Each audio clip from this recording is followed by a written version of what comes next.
Hello, my name is Matt Franks and I am the K-12 Assistant Principal at Juniata Valley School District. The COVID-19 pandemic has created unique challenges for school districts. Juniata Valley teachers and staff have faced these challenges with an open mind, keeping our students' education as a top priority. With the help of our STEM department, we have created a presentation that showcases the hard work that went into making the 2021 school year happen. Our showcase presentation will explore several of the new things that our teachers were able to accomplish this year. We are very fortunate at Juniata Valley to have hardworking, dedicated staff who put our children's education first. I hope you enjoy the presentation.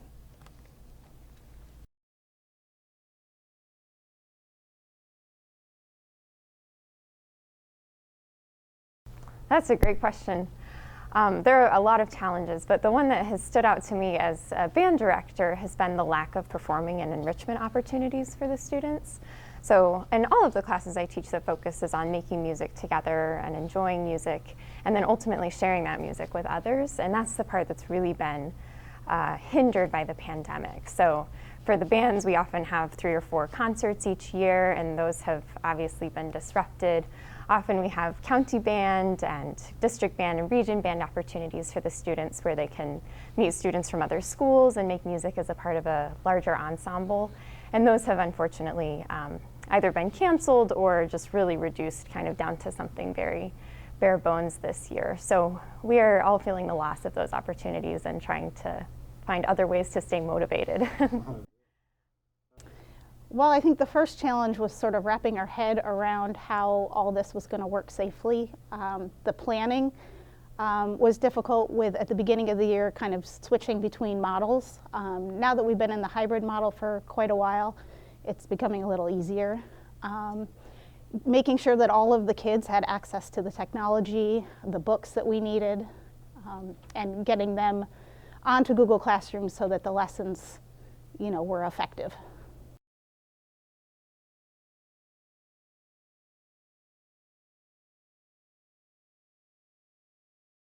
I think you have to be flexible in the way you teach.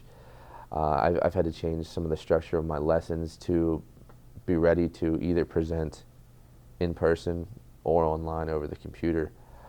For instance, I can't really write notes on the board anymore. I have to be ready to have something maybe on a PowerPoint instead of writing it on the board. So I can show it to them if we're live or if we're on the computer, and I can screen share from there. So that makes it tough. You have to find different ways to not use up class time for something like quizzes. So typically I was a teacher that every 3 or so lessons I would give a quiz in class. Well, that would take pretty much a whole class period. Now when I see my kids 2 days a week in the current model, I can't really take that time for a quiz. So I moved to making online quizzes and those types of things. So it's just constantly adapting and kind of learning how to save time and be more efficient whenever you are actually here. I think the biggest way that I overcame those challenges was communication. Communication with staff members, communication with the kids, communication with parents. Just getting a lot of feedback from everybody helped me, and I think even helped the parents and the kids and the staff members. We kind of just bounced things off of each other, and that just helped everybody all together.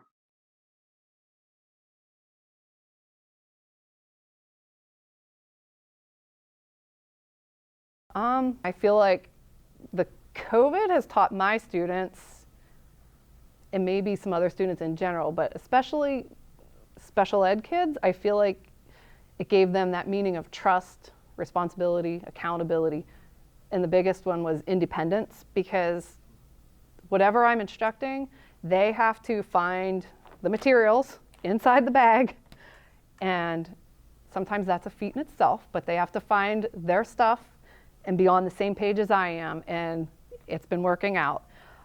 But overall, I think COVID has placed an impact on education overall in making it like it's kind of like a just go with it model, because you have to be ready for anything at any given time.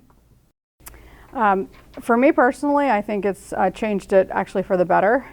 It's made me seek out other opportunities and other ways for me to teach. I no longer will do what I had done before, which I think I had looked for other ways to teach. I do know that when I taught previously at a different school district, and I had taken a break for 5 or 6 years, and when I came back, I knew students learned differently. It made me look for ways to engage them that were different from what I had taught before, which was paper, pencil, book, maybe some online. But when I came back, I knew I had to find some new strategies. But this has just pushed me further to look for more interactives. We would call them interactives.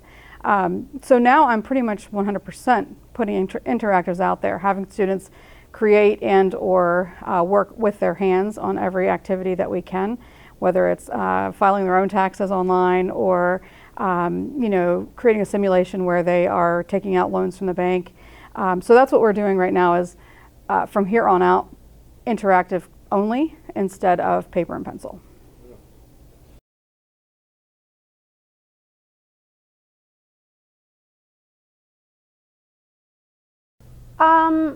Well, I think I started doing this a couple years ago. I definitely have moved away from just like a teacher-based type of teaching strategy, where the teacher stands up and lectures and the students just sit and take notes.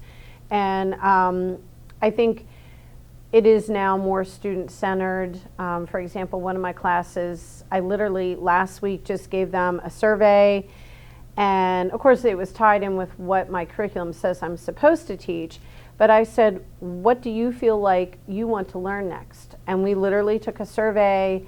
And so I'm giving them a little more say in when we learn what we learn and trying to keep them involved in the process definitely a little bit more. So they have some ownership with it. I mean, obviously, I still have to teach what I am supposed to teach. Like, I can't just have them tell me, well, I want to learn this and just go with it. But it is definitely a little more student-centered while still trying to teach the basic curriculum. And then again, all the communication with Canvas. Canvas has been a lifesaver. And Google Classroom, Google Meet. Without that, we wouldn't be able to do any of our remote day stuff or our office hours. When they get stuck, they can contact me on a Wednesday, and if they're really stuck, they can hop on to my office hours and we can meet one-on-one through the computer, and that's been helpful too. I've used OBS Studio. One of the biggest challenges I had whenever we were here was there were so many kids quarantined at a time. There were some days that I'd have a class at 12, or should have a class at 12, and only 5 kids are there. Well, those kids are still, they're quarantined, so they're still responsible for the information, but they're not there for the lessons. So I started using OBS Studio, and I use a Bluetooth headset whenever I'm teaching. So I'll have maybe a note sheet or a PowerPoint projected on the board, and I'm speaking into the headset, so it's recording my voice, recording my teachings as I'm going through the lesson with the people who are there live. And then as soon as the lesson is over, I'll take that recording and I'll put the recording and the notes on Canvas, followed by the homework assignment. So if someone's not there, maybe they're quarantined or they're out for a few days, then they basically get all the instruction as if they would have been here in person. So I think that's been a really nice feature that I've used for that. And plus the touchscreen computer works very nicely, but I wouldn't have these strategies in place without the help of my wonderful team, which is Laura Byler and Amy Foster. And so I'll just finish with, as Henry Ford once said, if everyone is moving forward together, then success takes care of itself. So I feel like we make a pretty good team.